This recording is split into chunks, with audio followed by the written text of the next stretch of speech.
você acha que está esse gargalo, esse problema real? O problema real está na terceirização, está no desmonte da regionalização da saúde. Os hospitais regionais não funcionam a contento. O último hospital regional erguido no Paraná foi na gestão Beto Richa, em Guarapuava, um prédio incrível que hoje funciona mais ou menos como um posto de saúde. Então, não tem contratação de médicos, não tem contratação de equipe técnica, não tem contratação de enfermagem e nós estamos aí a depender, né, da boa vontade do SUS com a ação das casas e os aqueles hospitais que não visam o lucro, né, hospitais que são beneficentes. Não tem programa de governo, não tem projeto de desenvolvimento, tem projeto de eleição. Então, por isso a gente vê alguns municípios não crescem, só recebem lá asfalto para fazer cobertura de asfalto, mas não tem investimento na saúde, não tem investimento da Copel, não tem investimento da Sanepar, não tem investimento do Estado como estrutura. É só a maquiagem. E assim, daí você pega um lugar que passa muita gente, uma cidade com muita gente, tem bom resultado eleitoral, aí você tem a reforma de um colégio, você tem festa, você tem show, você tem tudo. Então, isso é falta de cuidado com o Estado e falta de planejamento e de políticas públicas.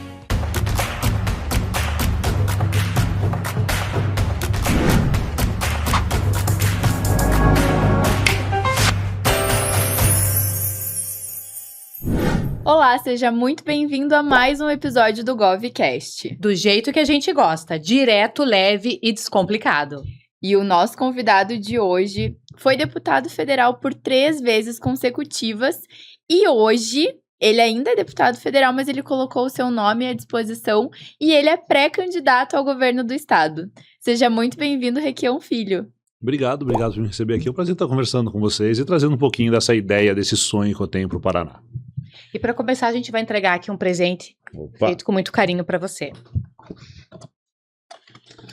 Eu não sei se vocês sabem, mas canecas e cafés é um vício. É um vício? É um Agora vício. olha pro Olha lado, só. tem uma surpresinha. Uma foto boa ainda, que bom. Tem umas fotos que não vale a pena, né? Gostaríamos de ter colocado a foto da família, mas a gente não encontrou foto da família. Acho que você não gosta muito de... Não exponho meus filhos. Você tem quantos filhos? Tenho 2 filhos. Quantos anos? 11 anos, gêmeos. Gêmeos! Oh, legal. Olha, eu tenho irmãs gêmeas, primos por parte de pai e mãe gêmeos, tios gêmeos. Tenho 2 meninos de 11 anos de idade. Que legal! Que estão me deixando completamente maluco. Nossa Tá senhora. na pré-adolescência? Tô entrando na pré-adolescência. Eles brigam Então, muito? Se provocam um dia inteiro, 24 horas por dia, né? É constante entre irmãos. Mas não se meta na briga deles, porque eles se amam, né? Não, As minhas sim. irmãs gêmeas são assim, entre elas podem quebrar o pau, perdão da palavra. Mas Deus o livre alguém fazer isso aqui pra ela. E sabe o que é engraçado? Quando uma fica doente, a outra imediatamente. Então, hoje, eu não sei que dia que a Eles- gente vai pro ar aqui, mas hoje, logo cedo, eu tava com eles fazendo exame pra influenza, deu influenza na escola deles, lá na turma deles. E pra levar os meninos fazer o teste hoje foi uma briga. Mas faz parte, né? Faz parte. Faz parte. E fechou a fábrica ou pretende ter mais? Como é que Não, tá? tá bom, 2 tá ótimo, maravilhoso.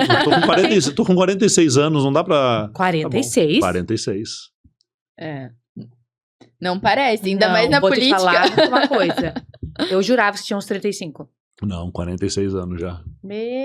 Passa a receita pra nós aí, quem quer É, dermato, a gente já quer Os saber. procedimentos. Requião, nós sabemos que você cresceu, né, num ambiente político muito forte. E a gente sabe também que para os filhos que crescem nesse ambiente, a vida pública acaba se tornando uma opção quase que óbvia, né? Para você foi uma opção, foi uma escolha própria ou foi para onde o rio da vida te direcionou? Foi um acidente de percurso. Olha. Eu, com 16 anos, tinha certeza que eu seria tudo menos político. Sério? Sério. Nem passava na tua cabeça. Não, eu tinha aversão, eu não queria ser político. Eu gostava da política, eu gostava da campanha. Eu fiz de tudo na campanha já, mas daí com 30 e poucos anos, eu estava morando em Brasília. O MDB, o partido que a gente estava então, estava numa discussão se teria candidatura própria, se apoiaria a reeleição de Beto Richa. Uhum. E eu venho para fazer política partidária, né, para que a gente tivesse candidatura própria. E daí, dentro desse trabalho e dentro do partido, me lançam para deputado estadual. Contra a vontade, inclusive, do meu pai. Olha Nossa, só. eu achei que seu pai era o maior Maior apoiador. o maior apoiador. Meu pai disse, não, você não pode ser candidato a deputado estadual, como é que ficam os meus companheiros? Vão ficar com ciúme, vão dizer que eu estou te ajudando mais. Eu falei, não, agora que eu vim pra cá, que mudou a minha vida inteira, agora eu vou. E me lançaram, de repente eu entrei, deu certo. Olha, e como que foi o apoio da sua família nisso tudo? 100% apoio da minha mãe, a minha esposa à época apoiou, nunca gostou 100%, porque é realmente uma exposição, é uma coisa diferente, demanda uma ausência, né? Sim. Mas tive apoio sim, e deu certo. Foi uma jornada interessante. Ah, legal. E deputado, depois desses 3 mandatos, né, o que te fez entender e sentir a necessidade de dar esse passo maior na vida pública? A obrigação de ver um debate melhor. Porque o que nós temos até então, até eu ter colocado a minha candidatura, era um pré-candidato que se diz contra tudo e todos. Ele é contra o sistema, sendo o cara que mais trabalhou o sistema na história política do Brasil, mas ele se diz contra o sistema. Do outro lado, nós tínhamos uma disputa de vaidades para ver quem era o preferido, quem era o mais querido, e ninguém discutia Paraná. Ninguém discutia mudanças na educação, na saúde, na segurança, investimento em logística. Ninguém discutia cuidar das pessoas. Eu sou mais bonito, eu sou mais legal, era um concurso de Miss Simpatia. E eu assim, mas meu Deus, será que ninguém vai discutir que a Copel foi privatizada e nós estamos pagando a conta de luz muito mais cara do que devemos? Que a Sanepar está cobrando mais caro na água e no tratamento de esgoto e não está reinvestindo no Paraná? Será que ninguém vai discutir que os números que nós temos de educação no Paraná são falsos? Que nós temos aí uma infraestrutura que não vai dar conta do recado nos próximos 30 anos e está na mão de um pedágio que pode ou não fazer obras? E quando eu vi que não tinha essa discussão mais a fundo, de como gerar emprego, de como diminuir imposto, de como ajudar o homem do campo, falei, cara, tem que colocar a cara e trazer esse debate, porque senão vai ser isso. Fazer essa provocação mais... Porque tava nesse negócio, era uma fogueira de vaidades, né? E como eu vi que vocês são bem carolas, que eu peguei aqui no começo, vaidade é o pecado favorito do diabo, né? Sim. Enquanto eles estavam ali na fogueira de vaidades, ninguém cuidava do Paraná. Então eu entro para trazer essa discussão. E de uma maneira surpreendente, de uma surpresa boa, eu estou em segundo lugar em todas as pesquisas, numa crescente, enquanto o primeiro lugar vem agora, pesquisa após pesquisa, diminuindo, né, a sua pontuação, levando para um segundo turno, e está sendo bem interessante isso. E antes da gente começar a falar mesmo sobre gestão pública, a gente quer conhecer um pouquinho mais sobre o Requião Filho. Então, você fora da política. Qual que é o seu time do coração? Eu sou atleticano quase que por obrigação. Por que obrigação? Porque os fundadores do Atlético Paranaense são da minha família. Se você for lá na arena e for lá ver os fundadores, tem, por parte do meu avô materno e da minha avó materna, entre os fundadores, tem lá. Que legal. Meus bisavós, meus tios-avós estão lá. Então, Legal. Então não tinha outra opção mesmo. Não tinha outra opção mesmo. Mas vou te ser bem sincero, se você perguntar pra mim hoje o nome do goleiro do Atlético, eu não sei. Eu deixei de acompanhar o futebol há muito tempo, porque virou meio que um negócio, né? Agora que entraram as bets, então, daí assim, perdeu um pouco a graça, mas eu sou atleticano, nem que seja por obrigação. E no tempo, nas horas vagas, se é que isso acontece, né? O que você gosta de fazer? Eu gosto de estar com os meus filhos, e quando eu posso, ou quando estou sem eles, eu gosto de andar de moto. Seja no mato, seja na estrada, seja viajando. Você gosta de aventura? Gosto de ter esse escape que desliga a gente disso, que tira a gente do WhatsApp, do telefone, das telas, né? Gosto de estar numa trilha, gosto de estar numa estrada. Eu procuro... O meu escape é esse. Totalmente diferente da correria, né? Completamente diferente da correria, uma coisa mais lúdica, digamos assim, mas é muito bom. E qual é a sua maior realização? Ser pai. Era um sonho, sempre foi. E vou dizer, tem dias que é difícil. Hoje mesmo... Desafiador. Hoje mesmo eu cheguei no meu limite com as crianças, porque assim, desde eles tão doentinhos, né? Então a gente tá já alguns dias sem dormir, tá todo mundo cansado, tá todo mundo estressado, mas o meu sonho, minha maior realização é ser pai. Tem aquele ditado que a gente... Os pais planejam uma fuga dos filhos, mas colocam eles junto na mala. Eles não deixam pra trás. É verdade.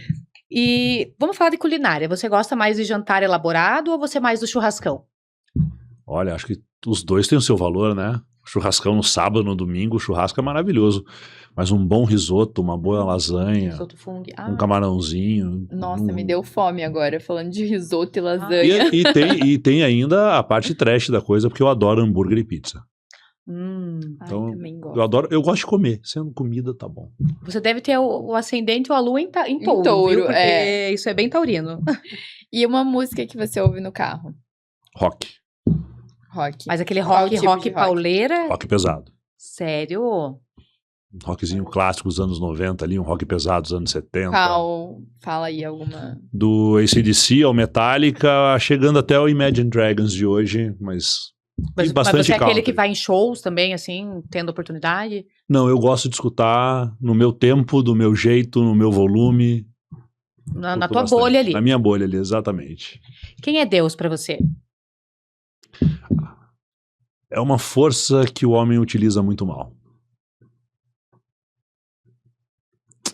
O que nós temos hoje é que eu vejo uma intolerância religiosa muito forte, né? Não só religiosa, eu acho que tem uma tolerância política. Em tudo, mas se você tudo pegar a extremo, religião, né? tem essa necessidade de eu tô certo e você tá errado. E muita gente utiliza essa força, essa fé, para corromper tudo que ela significa. Então, assim, não tem problema nenhum com Deus, mas eu duvido do homem. Né? Então, Até porque o homem é falho, né? A gente tem que realmente... Muito falho. Muito falho. Requião, hoje o Paraná, ele vive um momento econômico muito forte, né? E na sua visão, o Estado, ele precisa continuar o mesmo caminho ou chegou a hora de mudar de rota? O Paraná vive um momento forte, apesar do governo.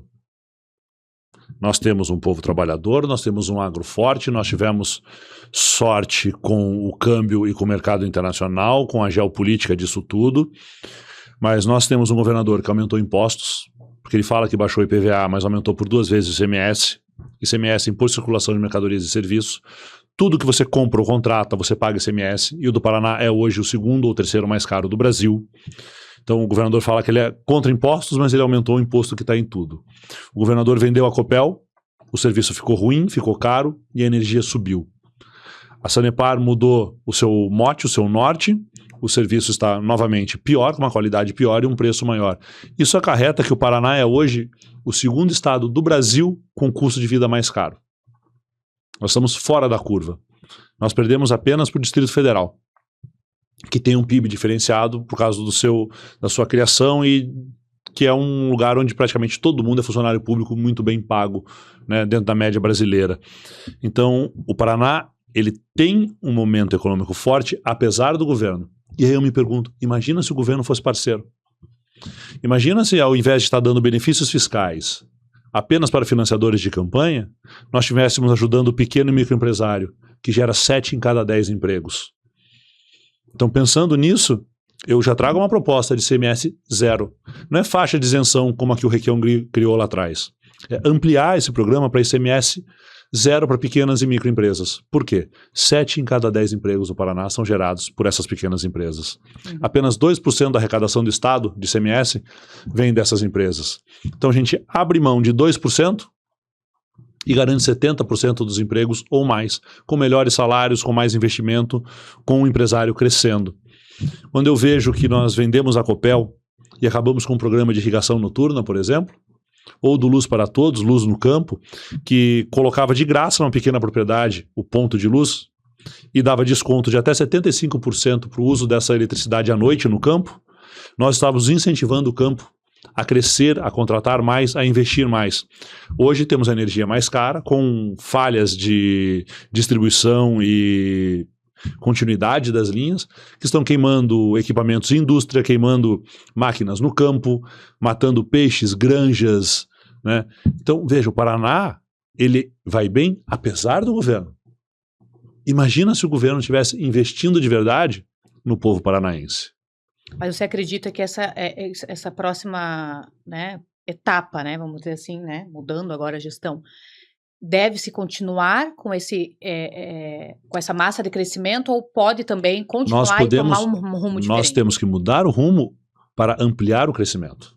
Porque se a gente muda esse rumo, deixa de atender apenas alguns grupos econômicos e passa a atender o Paraná como um todo, a gente cresce muito mais. Porque veja, nós temos quase 20 bilhões de incentivos fiscais por ano no Paraná. Quase 1/4 do nosso orçamento nós abrimos mão. E essas empresas que deveriam gerar empregos, que deveriam trazer lucros para o Estado, elas não geram 1 em cada 10 empregos como um total. Sendo que o pequeno e microempresário, que gera 7 em cada 10 empregos, do atual governo só levou porrada. Então, meu problema não é ter incentivo fiscal, é ter um benefício social em troca desse incentivo. É mais empregos, é melhores salários, é mais de investimento. Então, o que eu vejo é que dá para mudar o rumo, dá para sair dessa bobagem de privatização, de terceirização que custa caro para o Estado e devolve pouco para a população, e investir no povo do Paraná. Se a gente investe no nosso povo, a gente cresce ainda mais. Nós teríamos que ter obras de logísticas de verdade hoje no Paraná. Eles falam aí em 60 bilhões de obras e investimento nas estradas do Paraná. É uma previsão do que pode ou não acontecer com o pedágio. E nós já tivemos 30 anos de pedágio, e o pedágio não aconteceu, as obras não vieram, veio só a cobrança. E o que nós temos hoje? Só a cobrança, e as obras podem não vir. E pior, o modelo do pedágio só existe no Paraná, caro, ruim para a nossa população, ruim para a nossa economia. Foi criado pelo Tarcísio, pelo Sandro Alex e instalado no Paraná a pedido do governador Ratinho. É um dreno da nossa economia. E as obras previstas no pedágio, elas já estão antiquadas. Algumas duplicações tinham que ser quadruplicações. Alguns contornos já passam dentro de cidades novamente. Alguns viadutos já estão subdimensionados para a carga que vão carregar. Então a gente precisa pensar um Paraná de verdade para um futuro de verdade. Quando você fala dos pedágios, por exemplo, é um contrato que está vigente. Por 35 anos. Exatamente. Como que assim, o próximo governador pode ajeitar isso? Porque Cobrar. Só cobrar, porque a vigência desse contrato hoje ele é com o governo federal e a fiscalização desse contrato é com a ANTT, Agência Nacional de Transportes Terrestres. E o pedágio já demonstrou que manda na ANTT. Tem aprontado, descumprido contratos e consegue decisões favoráveis à ANTT. Então, contra o pedágio vai ser uma luta muito difícil, que vai exigir fiscalização, parceria com o governo federal e um governo federal forte e decidido para fazer com que o contrato seja cumprido. Porque se continuar do jeito que está agora no começo, o pedágio vai ficar novamente muito rico e o Paraná vai perder dinheiro. Porque, assim, do ponto de vista jurídico, hoje só nos cabe a manter o contrato. Não tem como, por exemplo, você falou ali que um lugar onde era para ser uma duplicação, deveria ser uma quadruplicação. Só que a gente só pode exigir a duplicação, que é o que está no contrato. Então, o correto seria não ter tido esse contrato. O correto seria a gente não ter feito esse modelo de pedágio, que é uma cópia do modelo antigo, que já não deu certo. Então é algo que não deu certo, que muita gente ficou rica, que o Paraná ficou mais pobre, que foi reimplementado com um pouquinho de purpurina por cima para ficar mais bonitinho e está aí novamente prejudicando a nossa economia. Eu não gostaria nem que ele tivesse sido implementado novamente. É um modelo ruim, é um modelo caro, é um modelo que não traz benefícios para a economia paranaense. Agora, cabe ao Ministério Público Federal, ao governo federal, a fiscalização e, em se comprovando já as denúncias que a gente já vem fazendo, aí sim a quebra do contrato. Porque já me parece, mais uma vez, que as velhas práticas estão voltando. O de lucrar mais do que deveria e não reinvestir nas estradas, ao superfaturar serviços contratados para justificar aumento de tarifa, o descumprimento do contrato com praças de free flow, por exemplo, que não estavam no contrato, já estão sendo aplicadas por aí, que vai dar um problema enorme aqui no Paraná. Já está dando em São Paulo, vai dar aqui também. Então, a gente precisava de uma fiscalização muito forte e um Ministério Público Judiciário sério.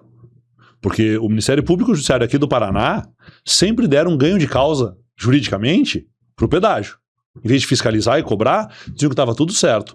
Precisou, por ironia do destino, um Deltan Dallagnol da vida no Ministério Público Federal para falar assim, olha, o pedágio no Paraná é um roubo, está superfaturado, recebe mais do que deveria e está envolto em corrupção. Então teve que tirar aqui do Ministério Público do Paraná e do TJ Paraná para mostrar a realidade do pedágio.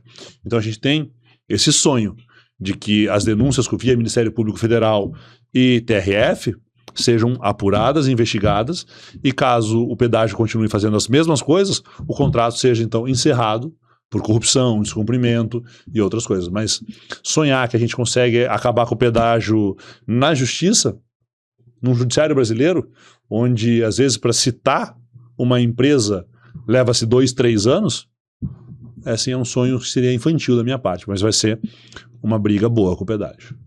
E quando você fala em reduzir impostos, você acha que é possível fazer isso, ter essa redução de impostos sem prejudicar a arrecadação?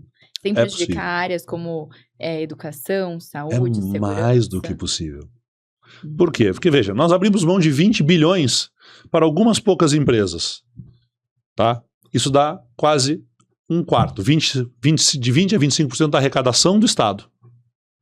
Eu estou falando para você de abrir mão de 2% de ICMS de pequenas e microempresas. 2%. Nós abrimos mão de 10 vezes mais. Que tal a gente rever esses benefícios fiscais para os amigos dos reis, que é o que nós temos? 20 bilhões para os amigos do rei? E cuidar de quem gera emprego. E o que acontece quando eu diminuo o imposto da micro e pequena empresa? Aquele pequeno empresário, ele vai contratar mais um funcionário. Ele vai pagar melhor. Ele vai ter mais lucro. Se o funcionário que não tinha salário agora tem salário, o que vai acontecer? Ele vai consumir. Ele vai comer um hambúrguer, ele vai sair para jantar fora, ele vai alugar um apartamento, ele vai comprar um carro, ele vai trocar de geladeira. O funcionário que ganhava já e teve seu salário aumentado, ele vai fazer um investimento, ele vai dar um upgrade na sua vida. O empresário que está ganhando mais, ele vai abrir outra empresa. Ou ele vai comprar um carro melhor, ou ele vai comprar uma casa na praia. Você gira a economia. Já com esses 20 bilhões que estão para os amigos do rei, eles simplesmente aumentam o lucro deles e põem mais dinheiro no bolso. Sequer estão gerando... Veja, o problema não é o incentivo fiscal. O problema é o incentivo fiscal para quem não gera emprego e renda no Paraná.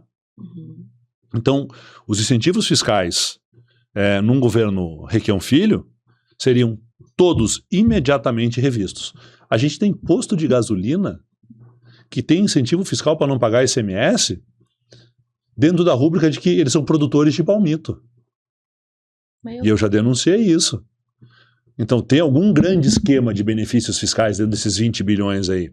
Tem um CNPJ aí que recebeu milhões, centenas de milhões de incentivos de benefícios fiscais e, por coincidência, que é só uma coincidência, sempre é só uma coincidência, contratou um comunicador muito famoso, muito próximo do governador, como embaixador da marca. Mas está lá, contrato bonitinho, tem nota fiscal, mas é uma coincidência dessa proximidade do comunicador com o governador e quase 200 milhões de incentivo fiscal. É um acaso. Pode até não ser ilegal, mas que é um afronte à moral e à ética, com toda certeza. Então é isso que a gente tem que rever. O Estado serve para ajudar quem precisa. E quando o Estado ajuda o agricultor, o empresário, a indústria paranaense, esse dinheiro fica no Estado, ele gera emprego. Então, se gera emprego, gera renda. Se gera renda, aquece a economia e a gente arrecada mais. Só a título de curiosidade agora, porque eu nunca tinha parado para pensar nessa questão do ICMS. Você tem um dado, assim, de quanto mais ou menos seria... o Estado deixaria de arrecadar caso esses micro e pequenos empresários deixassem... A margem de erro, de 1% a 2%. De 1% a 2% do valor, total. Do valor arrecadado total? Total, Ou seja, de cada 100 milhões de reais arrecadados, essas pessoas que geram 7 em cada 10 empregos pagam 2 milhões. Entendi. Então, é muito pouco. E se você rever... Mesmo. Se você rever dentro desses bilhões que são dados para os amigos do rei e faz uma limpa, deve ter benefício fiscal lá que é válido, que é importante, que é bom, que gera emprego, que gera renda. Lógico que tem. O canalha perfeito não existe, ele é uma figura de escrita, né? É um personagem de filme, o canalha perfeito. Então, assim, eu imagino que dentro dos benefícios fiscais cedidos pelo Estado do Paraná, tem coisa séria, mas tem muita coisa errada. Se a gente acabar com os errados, a gente já limpa isso aí. E se a gente zera ICMS até 2033, porque daí o ICMS vai deixar de existir com a reforma tributária federal, a gente dá um fôlego nesse momento de crise para os nossos pequenos e médios empresários, pequenos e microempresários, que são aqueles que realmente geram emprego. Se eu não me engano, micro, pequeno e médio chega a 9 em cada 10 empregos. Então, para o médio, a gente pode dar uma faixa de isenção maior, para que ele continue contratando. A gente troca imposto por emprego. É salário, é CLT, é gente trabalhando, recebendo e tendo segurança. E quando você tem segurança, você programa. Agora, quando você não tem segurança, quando você não tem salário, quando você não tem emprego, as coisas começam a ter uma importância na sua vida. Então, as mulheres já assim, perdi o emprego, né? Já não vai mais no salão, já não faz mais a unha, já não janta mais fora, já não sai mais com as amigas para bater o papo. O homem já diminui a cervejinha do futebol, já diminui o churrasco, já não troca de carro. Então, assim, você vai desacelerando a economia. Se você tem emprego, isso gira essa roda da economia cada vez mais rápido, mais forte, e acaba gerando um efeito dominó, cascata, onde você acaba arrecadando mais lá na frente. E eu quero colocar agora no tema um assunto que tem um apelo, né, social muito grande, que é a questão da saúde, né?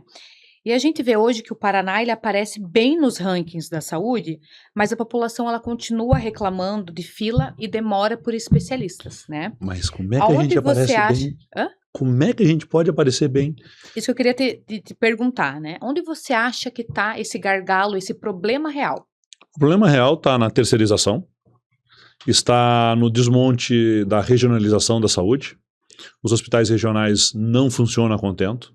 O último hospital regional erguido no Paraná foi na gestão Beto Rich, em Guarapuava, um prédio incrível, que hoje funciona mais ou menos como um posto de saúde. Então, não tem contratação de médicos, não tem contratação de equipe técnica, não tem contratação de enfermagem, e nós estamos aí a depender, né, da boa vontade do SUS com a ação das casas e os aqueles hospitais que não visam o lucro, né, hospitais que são beneficentes. E o Estado não investe em saúde. As filas de exame estão um caos. A fila de eletivas está um caos. A maioria dos hospitais é de porta aberta, ou seja, você que está lá esperando uma cirurgia, um problema no pâncreas, um problema no rim, de repente chega um atropelado, um bandido baleado, vai a equipe da anestesia atender aquela emergência e a sua operação fica para a próxima vez. Então, há uma falta de gestão na saúde, há uma falta muito grande de transparência e há uma ideia de que a melhor solução para a saúde do interior é uma ambulância para levar para um grande centro. Não, a gente tem que voltar aos hospitais regionais, a gente tem que rever convênios com Santa Casa, os hospitais universitários. Regionais que você fala em cidades polos para atender, nós temos hospitais, para não ficar dependendo só da capital. Só da capital. Nós temos hospital regional em Maringá, nós temos hospital regional em Telêmaco Borba, nós temos hospital regional do litoral em Paranaguá, que está um caos. A atual gestão lá é uma gestão, se me permitem assim, a hipérbole da palavra, uma gestão porca, onde não há sequer asseio na sala de operação. Né? Um problema seríssimo. Se você perguntar para médicos, enfermeiras e usuários, você vai ver que aquilo está um caos. Né? E o governo sempre diz, a culpa é minha, eu boto o que eu quiser, né? Então ele terceiriza também a culpa. Mas a saúde no Paraná, ela tem que ser repensada, redistribuída e reorganizada. Em especial a parte da transparência. Porque essas terceirizações têm custado caro e o serviço tem estado ruim. Eu acho tipo de terceirizações? Nós terceirizamos as administrações dos hospitais. Então eles, ao invés de se preocupar em cuidar de pessoas, estão preocupados com o lucro. Então eles não contratam o melhor médico, eles contratam o mais barato. Eles vetam exames importantes porque vai custar caro. Eles diminuem a equipe de limpeza. Eles tentam economizar na lavagem de lençol. Quer dizer, tem sido um negócio para gerar dinheiro. Eles chamam empresas? Empresas terceirizadas que tocam os hospitais. E isso não tem sido benéfico. Se fossem boas empresas, se fosse uma eficácia maior. Não seria uma boa para... Sim, mas daí nós temos que retomar os convênios com Santa Casa, com hospitais universitários, com os hospitais beneficentes e recolocar esse sistema para funcionar.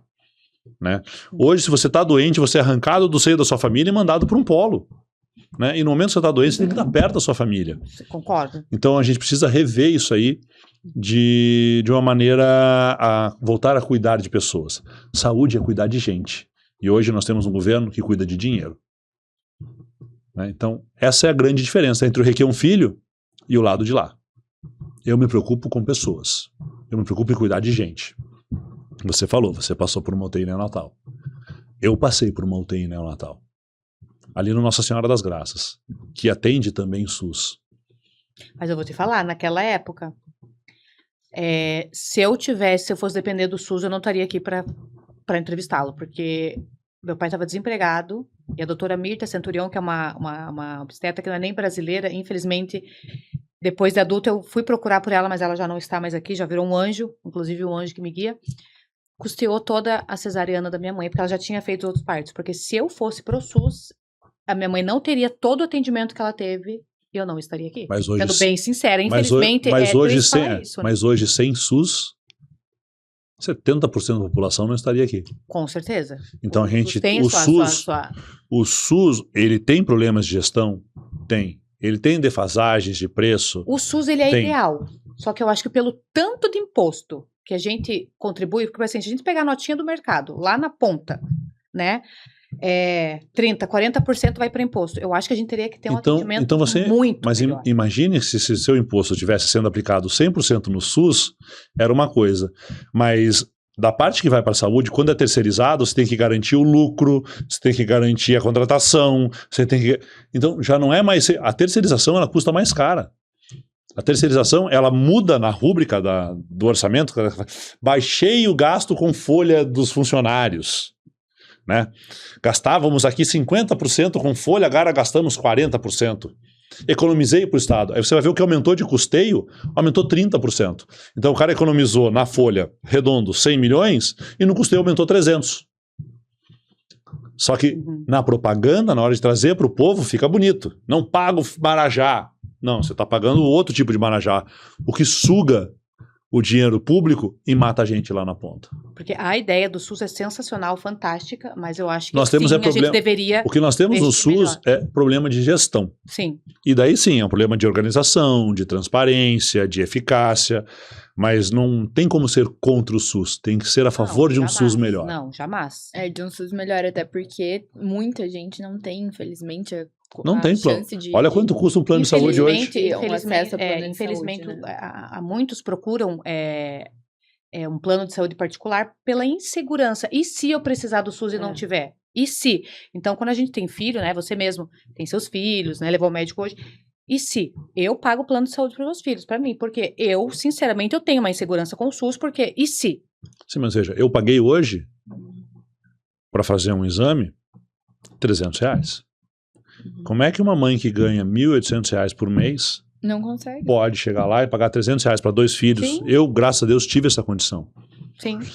Então, ela precisa que o SUS funcione. Exatamente. E dependendo do tipo de exame, esse exame tem que sair na hora. Ele não pode ser uma complicação, uma terceirização, um entre na fila, um espere aí. Exato, então, esse é o problema.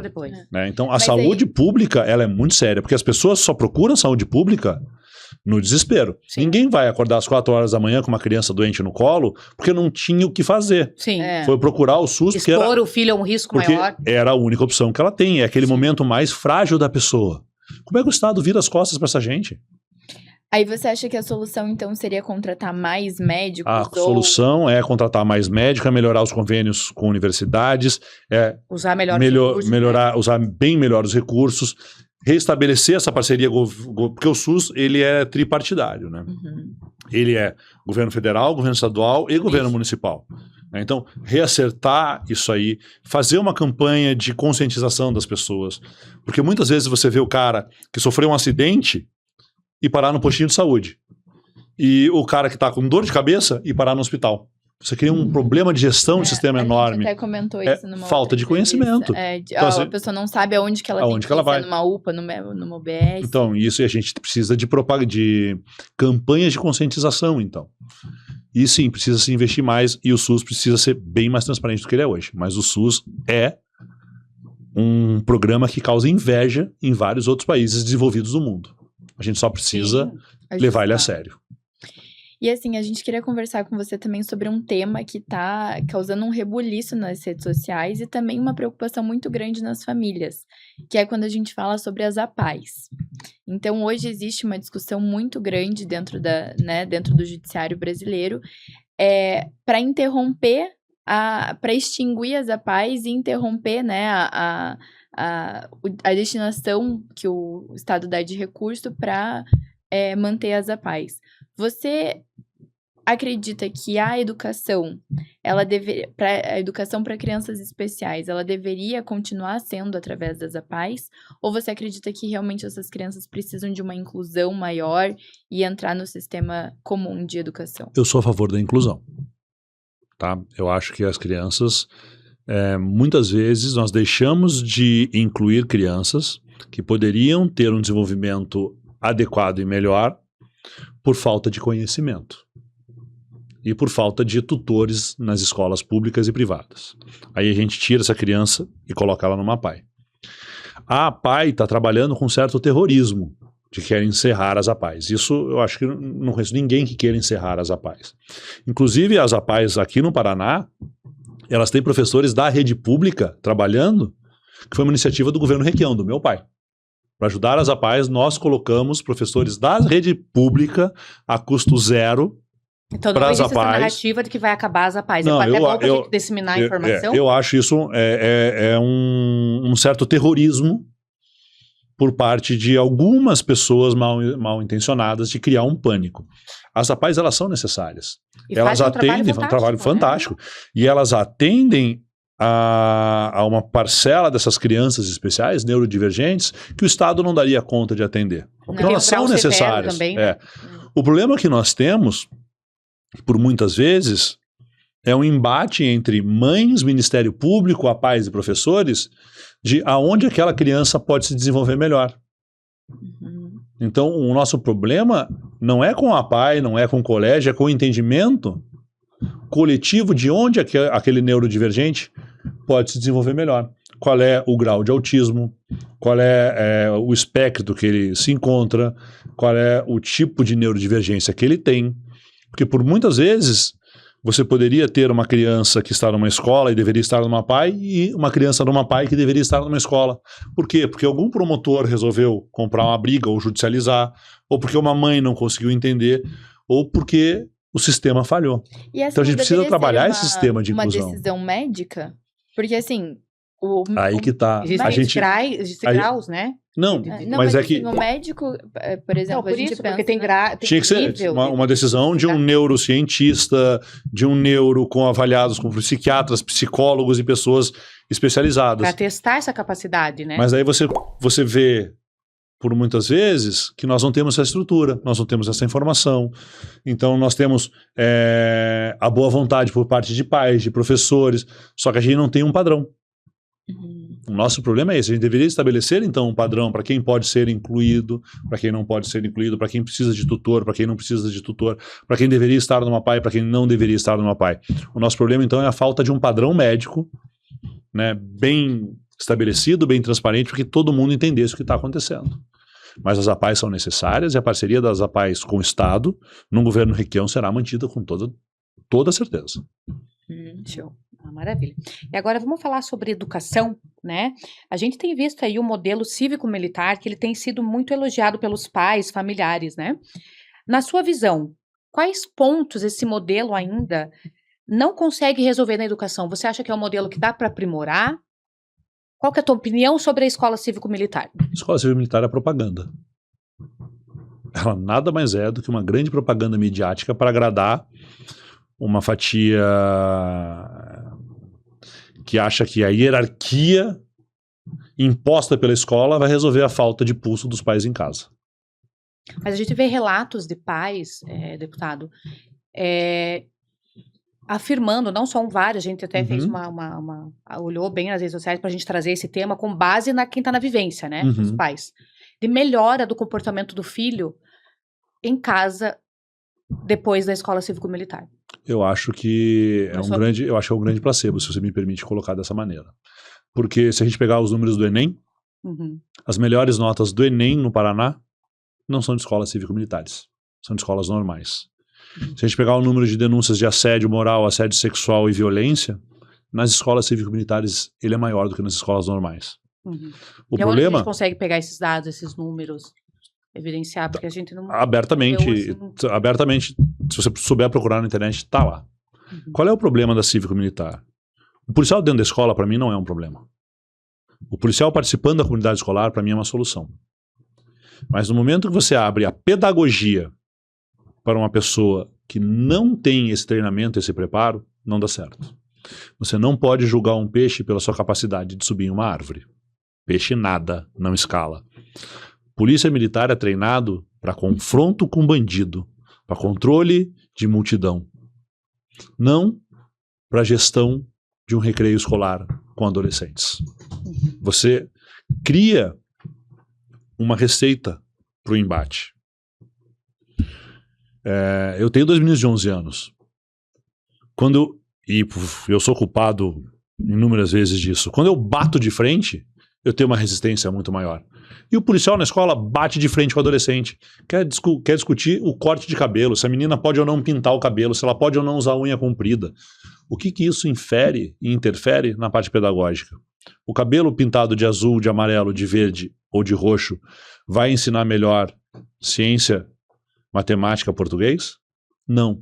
Então, o que nós temos é uma sociedade que carece de autocontrole.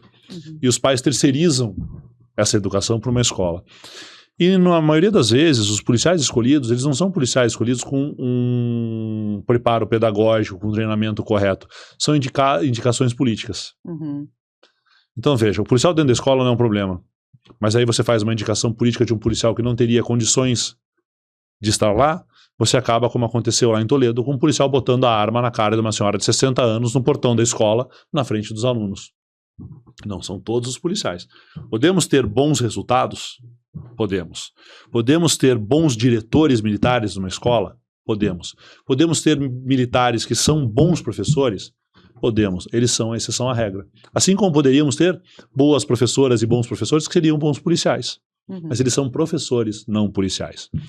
Então, a escola cívico-militar, ela é uma grande propaganda, até bem intencionada, porque ela foi vendida como uma escola mais segura, uma escola que, por ser uma propaganda do governo, recebe mais investimento, recebe mais reformas, recebe melhor merenda, melhor, mais reforçada.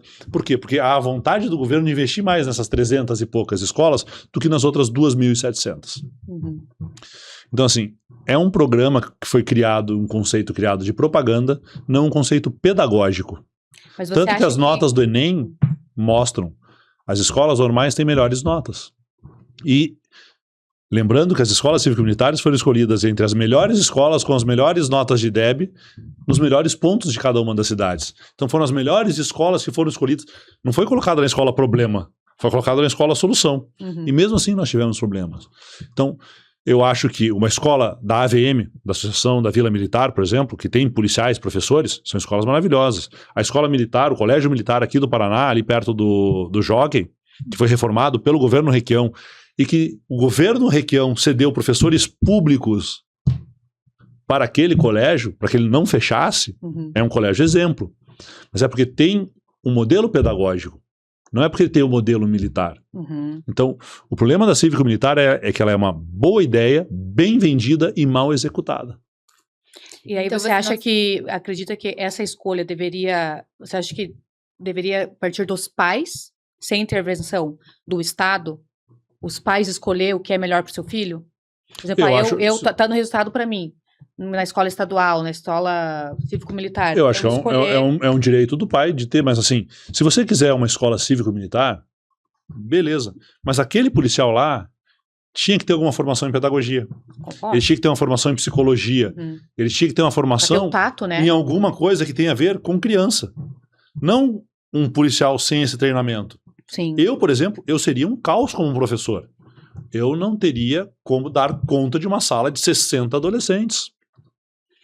Não é nem que eu não tenho preparo. Eu não tenho psicológico para isso. Vamos ser sinceros. Te julgo. Se dois já estão te deixando de cabelo em pé. Então, 60. O problema da escola cívico-militar não é ter a polícia na escola. Não é ter a polícia comunitária. Quem fez o batalhão de patrulha escolar? Foi um governo Requião. Quem criou o PROERD? Programa de erradicação das drogas, onde a polícia vai dar aula sobre isso dentro das escolas. Foi o governo Requião. Quem criou condições para que os policiais militares... Lembro bem do PROERD, eu tava... tinha até uma musiquinha, né? Quem foi que criou a condição do policial militar ter uma residência dentro da escola, para ter interação com a comunidade escolar?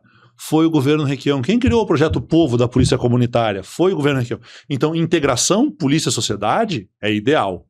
Agora, como fazer essa integração e que tipo de integração é que precisa ser pensado? Polícia na escola? Ok. Policial sem preparo pedagógico, tomando conta da área pedagógica, é você querer levar o seu carro para consertar no açougue. Entendi. E, assim, a gente tá acompanhando, né, o crescimento do Paraná, o crescimento das cidades, todo o trabalho que os prefeitos vêm fazendo junto com o governo estadual.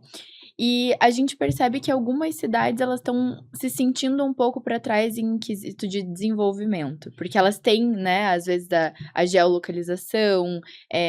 Ou tem um prefeito que não apoiou a reeleição do governador e por isso não é atendido na Casa Civil. Então, assim, a gente tem um problema hoje que nós não temos políticas públicas. O que eu quero dizer, nós não temos projeto de Estado, nós temos troca de favores. O prefeito é atendido porque o deputado que ele escolheu é da base. Se o deputado que ajudou ele, que é do partido dele, que trabalhou com ele é da oposição ou é independente, o atendimento é zero. Se ele for numa secretaria sem um deputado da base, o secretário não atende ele, a Casa Civil não atende ele.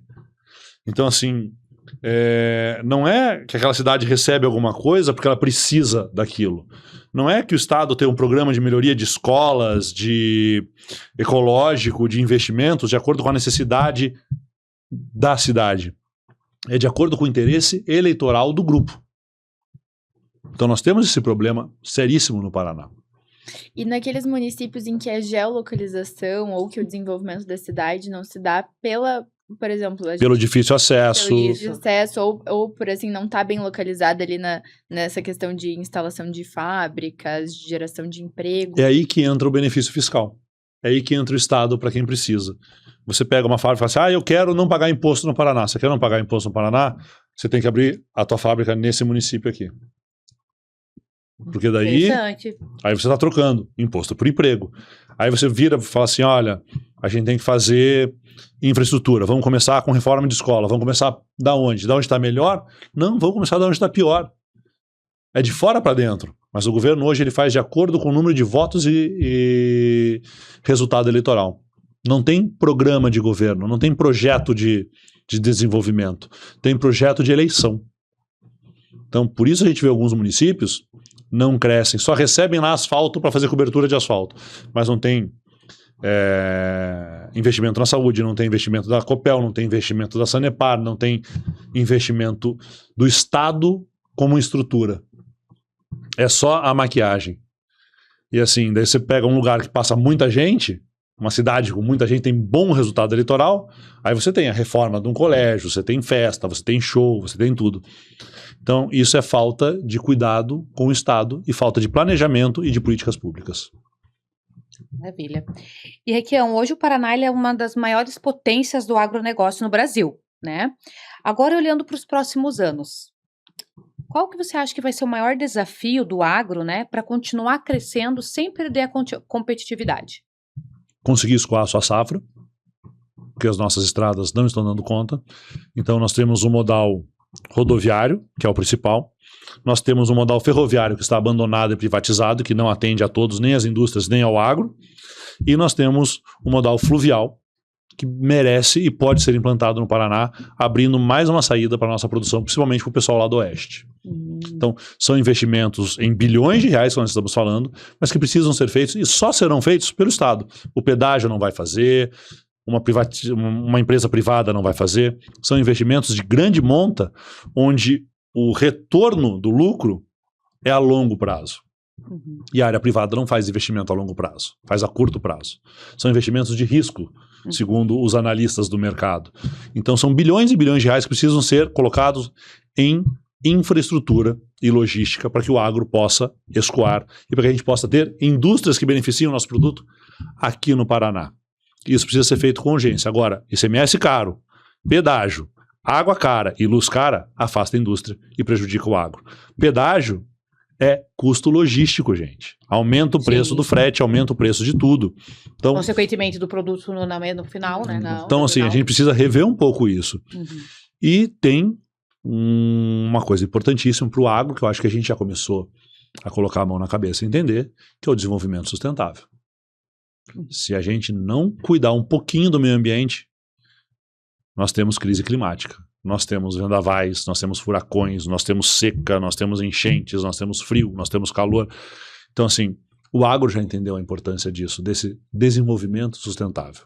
Eu acho que isso precisa ser levado um pouquinho mais à frente, com uma participação um pouquinho maior do Estado, investindo nisso aí. Maravilha, com certeza. Infelizmente, a gente já está se encaminhando para o fim da nossa entrevista, mas antes de terminar, a gente gostaria de saber qual é o maior desafio do próximo governador do Paraná. Limpar a bagunça. O que nós temos de denúncias aí de venda de Copel, de privatização de Celepar, de benefícios fiscais para grupos atrelados a interesses econômicos, o abandono dos nossos professores, o abandono do funcionalismo público. O policial está cansado, está doente, está trabalhando 60 horas por semana. Nós perdemos mais policiais para o suicídio do que para confronto com o bandido. Então, assim, o desafio do próximo governador é recuperar o Paraná e devolver para os paranaenses. Esse é o grande desafio. Devolver o Estado a quem de direito, que é o povo do Paraná. Maravilha. Requião, obrigada pela tua presença aqui no GovCast. As portas ficam sempre abertas, tá? Você é de casa. Obrigado. Esperamos receber você mais vezes para trazer novidade, para falar de baixa de impostos, que é isso que a gente quer ouvir, né? É verdade. E o Paraná... É baixar custo, Sim. custo. Se a gente baixar imposto, a gente aquece a economia. Se a gente abaixa o preço da energia, a gente aquece a economia. E se a gente aquecendo a coloca economia, a gente dá maior qualidade de vida para os para paranaenses, todo mundo. né? Que esse é o Exatamente. Obrigada, viu? Obrigado, Priscila. Obrigada. Obrigado, Vitória. Foi um prazer estar aqui com vocês. E quem assistiu a gente e gostou, @RequiãoFilho. É isso aí. E para você que nos acompanha, curte, comenta, compartilha, se inscreve no canal e fica ligadinho no próximo episódio, que vai ser com... A gente não vai contar, mas é um convidado bem legal também. É isso aí. Tchau! Tchau, até mais.